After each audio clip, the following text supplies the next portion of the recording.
L'invocation. L'invocation est la pratique centrale de toute voie soufie. C'est le moyen privilégié du disciple pour polir et purifier son cœur.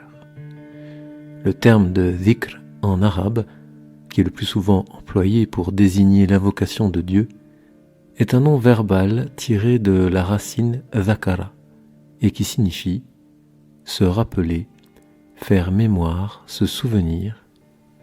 Le contraire du dhikr est donc l'oubli. Or, après avoir oublié une chose, on se la remémore par la langue et le cœur. Et justement, notre ego, dans sa tendance à s'affirmer comme entité autonome, est enclin à oublier son origine, voire à nier l'existence même de son créateur. Comme un antidote face aux négligences de l'âme, le dhikr est mention de Dieu, souvenir de Dieu et prise de conscience toujours plus profonde de sa présence. Face à la négligence et à la distraction qui sont notre lot quotidien, encouragés largement par nos sociétés modernes, l'invocation se présente comme une concentration, un ressourcement et un retour au centre de notre être. Elle est une source de contemplation, une inspiration qui vient nourrir chacun de nos actes, chacune de nos pensées. Elle est une permanence qui peu à peu s'installe dans notre vie et au-delà de tout changement extérieur inhérent à notre condition humaine, l'invocation permet de retrouver le sens profond de notre existence. Elle devient le fil conducteur qui relie chaque instant de notre vie, tout en les chargeant d'une intensité particulière. Comme l'indiquait le guide spirituel Sidi Hamza al-Qadiri Bouchiche, tout homme est esclave de quelque chose, sauf les hommes libres intérieurement. Invoquez Dieu abondamment pour devenir libre. C'est donc en revivifiant notre cœur que le dhikr permet de nous libérer de nos passions, car celui-ci est comme une gomme qui efface les maladies du cœur. Le dhikr ne nécessite pas de conditions particulières et peut être pratiqué à tout moment, mais il convient de le pratiquer le plus souvent possible et surtout de manière régulière. Plus le dhikr prend place dans la vie du disciple, plus celui-ci perçoit la présence divine à ses côtés. Un célèbre adage soufi recommande d'être extérieurement avec les hommes et intérieurement avec Dieu. Le dhikr est la nourriture de notre cœur et de toutes nos actions. Pour cette raison, il peut être considéré comme le carburant du disciple dans son cheminement spirituel, tandis que sa soif de Dieu est son moteur. Le dhikr est un terme générique qui recouvre différents types d'invocations dont le but, comme nous l'avons vu précédemment, est le rappel de Dieu. Parmi ces différents rappels, il y a notamment un type d'invocation particulier appelé wird. Le wird est le premier dhikr que reçoit le disciple lorsqu'il s'engage dans une voie soufie. Celui-ci est constitué d'un ensemble d'invocations que le guide spirituel, appelé cheikh en arabe, communique à son disciple.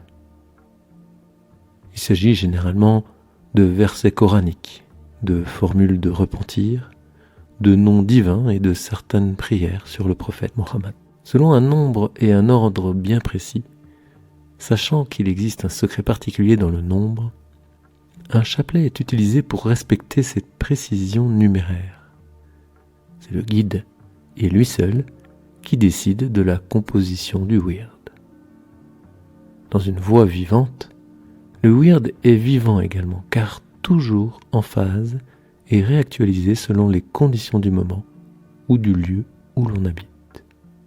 Le disciple est appelé à la pratique régulière de son wird, le plus souvent matin et soir, suivant les conseils qui lui ont été transmis.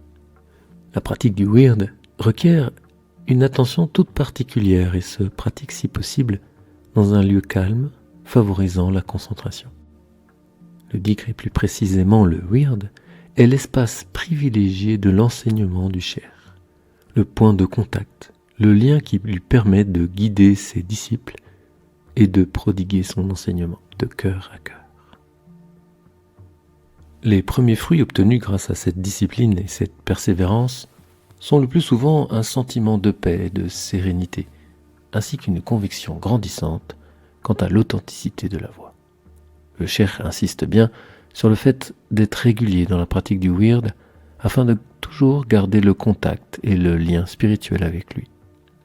Outre le wird, le dhikr désigne également d'autres invocations telles que la récitation de la formule « La ilaha illallah ». Celle-ci est centrale en islam et particulièrement dans le soufisme, puisqu'elle peut être répétée perpétuellement tout au long de la journée du lever au coucher. Cette invocation, qui signifie littéralement « il n'y a de Dieu que Dieu », consiste à affirmer l'unicité divine et plus précisément que tout n'est qu'illusion, la seule réalité étant la réalité divine. C'est là l'essence même du monothéisme.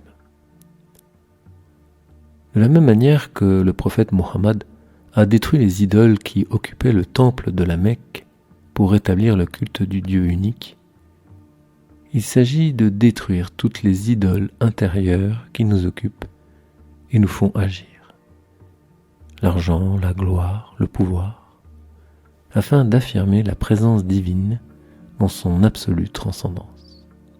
Le disciple s'efforce de faire taire son ego pour agir non plus en fonction de ses passions ou du regard des autres, mais du regard de Dieu, fixé en permanence sur lui. Au lieu de courir sans cesse d'un désir à l'autre ou bien d'une créature à une autre, le disciple apprend à reconnaître la présence du Créateur en toute chose et à diriger toute son énergie vers lui et vers lui seul. L'expérience montre qu'au début du cheminement spirituel, l'âme peut parfois fuir le dhikr, et particulièrement la récitation du La ilaha illallah. Comme le dit l'adage populaire, celui qui veut le miel doit se préparer à la piqûre des abeilles. L'ego va donc avoir tendance à se révolter contre ce qui peut mettre en péril ses passions et l'autorité qu'il a sur nous. Pour reprendre les mots de Sidi Hamza, le dhikr fait disparaître progressivement les désirs et les pensées impures, de la même manière que les chasseurs qui se rendent chaque matin dans la forêt et tirent au fusil. Au début, tous les animaux apeurés s'enfuient en entendant les coups de feu, puis reviennent un peu plus tard dans la journée. Mais les animaux, lorsqu'ils constatent le retour quotidien des chasseurs, finissent peu à peu par quitter définitivement l'endroit. Il convient donc encore une fois d'être régulier et de persévérer dans son dhikr. Comme l'indique une sapience de Ibn Ata'Allah, un saint soufi du XIIIe siècle, n'abandonne pas le dhikr parce que tu n'y es pas présent à Dieu, car la négligence du dhikr est pire qu'une négligence dans le dhikr. Il se peut que Dieu t'élève d'un dhikr fait avec négligence à un autre fait avec vigilance, et de celui-ci à un autre où tu lui deviens présent, et de celui-ci encore à un autre où tu deviens absent à tout ce qui n'est pas l'objet de ton dhikr. Et cela, pour Dieu, n'est point difficile. En tant que moyen d'accès à la présence divine, la pratique du dhikr est un moyen privilégié pour purifier notre cœur et nous libérer de nos passions en retrouvant peu à peu la présence de Dieu en toutes choses. Dans ce sens, certains parlent du dhikr comme d'un miel délicieux. Sidi Hamza al-Bouchish nous disait à ce propos « L'homme heureux dans ce monde est celui qui est orienté vers Dieu et qui invoque Dieu. L'invocateur est heureux car tout ce qui lui arrive est dicté par Dieu.